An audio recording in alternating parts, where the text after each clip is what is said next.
I'm here to read the third and final installment of the original version of the Kota, so let's just hop right in. The End of the Age. All of this information has been to prepare you for what happened next. You should know that much more happened than what I have relayed to you, but this way you know the background. What I'm about to describe to you is how it all ended, how the tyranny was overthrown, how the end was created, and how the future was restored. Because I do not have the abilities of my friend Tigress, I can only describe to you what happened from my own viewpoint. So I don't know what all that was earlier, 9-year-old me. I have included bits of what my friends have told me happened to them. From what I am told, the world is now at peace, being rebuilt by our former allies. As for me and my 3 companions, we will most likely never see the fruit of our labor. Never will we be able to be at peace. For the Kota there is no end. The great battle began on a cool spring morning. I can still smell the leaves as I was jogging down our road towards home. Things had been coming to a lull. The underground was winning, and the Dominion was slowly falling apart. Tigress, or Alex, or whatever other name she used to go by, was signaling me in my mind that I needed to return immediately. I quickened my step as I swerved to avoid hitting an old lady. When I had entered our building, I took the stairs 3 at a time and ran down the hall. In our apartment, I saw my 3 friends huddled around the communicator. They parted for me to see. I didn't understand the expression on their faces. "Yes, Colonel," I panted. I could tell he had been waiting a while to talk to me. "We have located the weak end of the Dominion mothership. Attack begins in 7 hours. Everyone is going in on this. Hood, Underground, Kota, the aliens, everyone. Be prepared to depart with the rest of the fleet. Your warbird will lead the attack." I nodded, trying unsuccessfully to keep my mouth from hanging open. I turned off the machine and turned to face my friends. "This is it," Rafe said excitedly. "The end of the war." Unless it's another trap, White Wolf was just as excited as the rest of us, but he was always the voice of reason. "No," Tigress insisted. "I checked the informant out myself, and he was telling the truth." It went on like this for some time before we remembered the time limit. We then scrambled around to collect our gear and headed to our secret hideout. "How many people are we taking?" "Looks like everyone," Rave observed. "But why? Shouldn't we leave some here just in case?" "I'm sure McQueen has thought of everything," Tigress ended the conversation telepathically to all of us. She always did that when she wanted it quiet. Ware flew us to the front of the fleet, and in a short time we were leading the fleet out of the atmosphere. Looking out my window into the other cockpits, I saw many frightened faces. Some I recognized as underground friends, others were new. As the window turned from blue and hazy to black and starry, we saw Solaris 5, the orbiting space station, coming up quickly. Little attention was paid to it, however, since beyond it lay the mothership. We now understood why McQueen needed all the aircraft. After docking under cloak, we were signaled from McQueen which way to proceed once we were inside. Shutting the ship down, we put on our spacesuits and stood before the docking door. No one spoke, and all I could hear was the heavy breathing of White Wolf as he stood anxiously next to me. We stood at our door, not knowing what to expect on the other side. The dock hissed open, and the Kota got the first look into the mothership. When the fog had cleared from the air pressure change, we saw into a dimly lit set of hallways. The lights above were covered by grates, and the floor below was made of the same material. It was too dark to see much more. Our instructions from McQueen had been very clear. Find all the Dominion elite, kill them, and get out so we could blow up the ship. We walked down the first hallway we came to, and then, without a word, we split up. Glad I changed that, because why wouldn't you just blow the whole ship? Go in and kill them, and then we'll blow up the ship. Okay. Tigress was the only one who didn't feel totally alone. She could easily tap into the minds of her friends to find out anything she needed. With this ability, however, she found herself worrying more and more. Occasionally, she would stop sensing someone altogether. It didn't take long before she decided to stop. Moving along the hallway, she checked every room she came upon telepathically. After 3 doors, she recognized Darman's presence. Darman was an elite. Opening the door, Tigress crept inside. She knew immediately something wasn't right, but before she could react, she was hit from behind. Darman stood over her leering, but she was no match for Tigress. Soon Tigress moved on to the next room. Rave wasn't doing well. The Borg had a death grip around his throat, and he was quickly losing consciousness. "Time to go bye-bye." Borg made a fist with his free hand. Rave saw a hose out of the corner of his eye. Knowing something about robotics, he grabbed the hose and turned it on Borg. The shock forced Rave to the floor, but the effect was much worse for Borg. After a few seconds of resting and gasping on the floor, Rafe picked himself up and left the Borg's body behind. White Wolf didn't know what to do. Steam was an elite, but she was also a girl. He didn't really know how to kill a girl without hurting her too badly. She slapped and kicked him until he just decided enough was enough. As soon as she got close enough, he grabbed her waist, all in one hand, and pinned her against the wall. Now what, though? You wouldn't hit a girl, would you? Steam was backpedaling, and he knew it. He saw her reach for her gun just in time and grabbed it from her. No, I guess I wouldn't. White Wolf held her as far away from himself as possible and fired. During all of this, I stayed right where they had left me. I couldn't admit it to myself then, but I didn't want to kill anymore. This was the end, and I needed to help my allies, but I had grown up with these people. A part of me still considered this place home. I knelt invisibly on the floor next to the cockpit bay doors. All around I could hear the clanging of people running and fighting.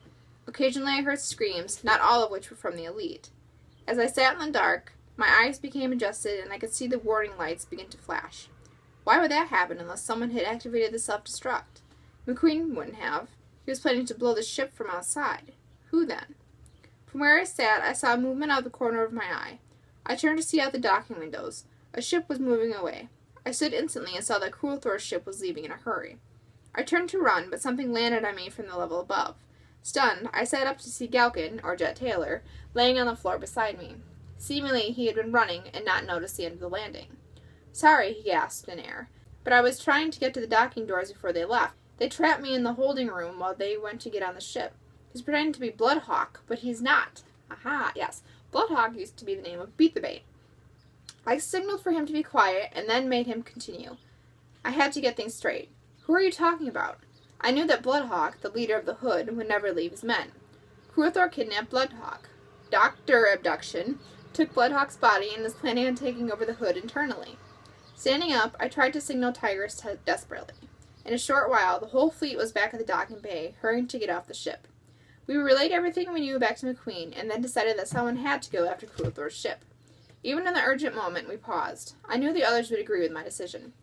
The Kota will go after them. As I said it, I felt somehow that all our hopes for our future were now gone. But what other choice did we have? No other ship was capable of catching them. We were patted on the back by many friends, and then we left the mothership. There wasn't much time before the whole thing would blow. We watched the other ships clear before we turned to follow the course Cruel Thor's ship had taken.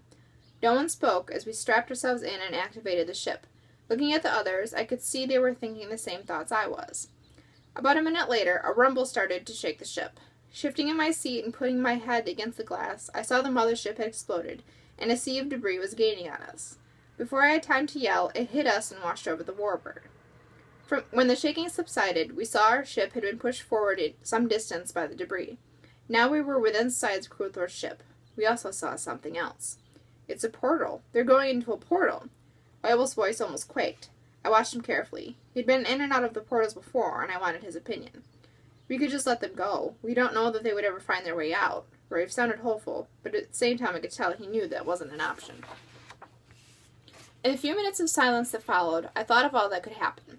We all knew the risks of the portals, but we also knew the risk of letting Cruel Thor free. Just take us in easy, Rave.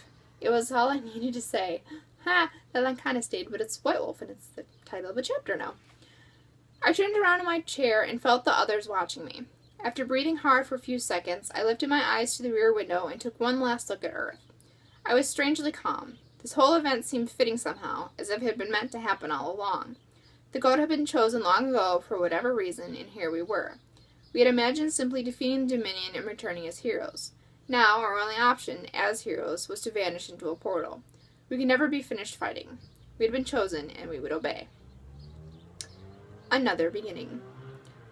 I had never experienced a portal before. Now I understood what the others had been trying to tell me. Words cannot convey the emotions you go through as you enter into it. The lights were amazing, shifting all around us and pulsing with bursts of color. We knew instantly that something was terribly wrong, however. The portal lasted for only an instant before the tearing. It wasn't only the shaking part of the ship, but of everything. It was as if time and space were ripping to let us pass through. All I remember of exiting the portal was a sensation of falling out of existence. We literally fell out of the sky onto an unknown planet. The tearing sensation had ended, but nothing was right. I vaguely recall Rave trying to steer and White Wolf yelling at me to duck. His words didn't register in time, and I felt a blunt object clobber me from behind. I must have screamed, but the sound was far away. The next thing I remember was the taste of blood in my mouth as I lay gasping on the floor. I fell forward toward the cockpit as the ship hit the ground. As I was thrown about the ship, I remember hearing the grating metal, but over that I heard my heartbeat slowly fading in my ears. My eyes went out of focus, and I felt nothing. How long we lay there, I don't know. Once I heard Rafe call my name weakly, but he soon faded. All was silent except for the pounding in my ears. The very last thing I observed was blurred shapes closing in on us, and then I was gone. Now, apparently this goes a little farther than book 1, so peek into book 2. My story should have ended there. I was dead. They didn't deny it. I should have been left alone, dead. But they didn't know what we had gone through. How could they have? Instead of letting me be, the doctors here on Eben generously performed surgery. Technology on Eben is far superior to what we knew. From what I've been told, the doctors simply sliced the back of my head open and implanted me with a chip that replaced my dead brain cells. The others were a little banged up, but I was in the worst condition by far. All I had taken for the others were a few stitches and a good night's sleep. All of this I was told afterwards. Here is what I remember. Flashing lights. My mother calling me to her. My father's face. Living in the Dominion and then with my brother. Tigress. More images too rapid to describe. Fading lights. I woke up gasping for air. My eyelids caught on the thin veil covering my face, and I could feel some strange goo under me. I sat up immediately, but that didn't help my condition. I felt clicking in the back of my head. I then realized that my hair was gone. Looking around, I saw that I was in a completely empty room except for the strange floating bed I was on. I stepped down onto the rugged floor and examined myself. Except for the hair, everything appeared okay. Then I felt the back of my head. There was a thin gap, void of any hair, and I realized I had a massive scar. Hearing a sound, I turned to see Tigress enter the room. At least, I thought it was Tigress. She was wearing some elaborate gownish thing with nothing covering her stomach. She looked concerned. It was all too much, and I sat back down. Are you all right? She examined me carefully. You've been out for weeks. How? I looked in her eyes for more information. I was dead? Why am I here? Where is here? Are the others all right? As panic started to fill me, she touched my head and telepathically told me everything I needed to know at once. Yes, the others are okay. They are just out working. We crashed on Eben, a main planet in another dimension. There are doctors. Tigress told me everything about our new home. It wasn't until after several days of therapy that she told me everything about myself, however. I would never be able to leave this dimension because of my implant. The others could move about freely from this dimension to 2 others. Sometime later, I healed and was able to go walking around the ruins of Eben. I learned about these people. They are fighting a losing battle against the evil beings of their dimension. They are simple people who point and stare whenever we walk by. We are looked on as warriors from another world. Tigress was seen as an Amu, or prophet, because of her abilities. Rave is seen as something of a demon. White Wolf is considered a good monster, for they too have giants. I am looked on as a perfect soldier. I can't miss, I can't be hit, and I can't be seen. And so, while I sometimes grudge the others for their ability to leave this world, I am making do. Some of our old friends from our previous life have miraculously managed to follow us through the portal. They have agreed with us that these people need our help, and so we will stick around and fight together. If we ever did find a way back, I don't know why we would return. Our lives have never been more enjoyable, and returning to our previous existence just wouldn't make sense. This ending seems more fitting somehow to our destiny. Okay, so that is the very first version of the Kota Book 1, and apparently a little bit into Book 2, which I didn't remember doing, but that's kind of interesting. It's kind of cool just to see all the things that have stayed so exactly the same over 2 decades, really, since I did this. And then the significant things that have changed, like the Shicks, and there are no aliens of that kind anymore that are our allies. Just different names, different little character changes, but that was pretty fun. I think I'm going to find the originals of the next 3 books too, because I'm sure they're going to have very similar things going on as far as things have changed and things have changed, and I'm kind of curious, so I might as well read them aloud to you. So I will be doing another one from, I think it was just called Eben back then, so that would be book 2, so I will do that next week. Okay, bye.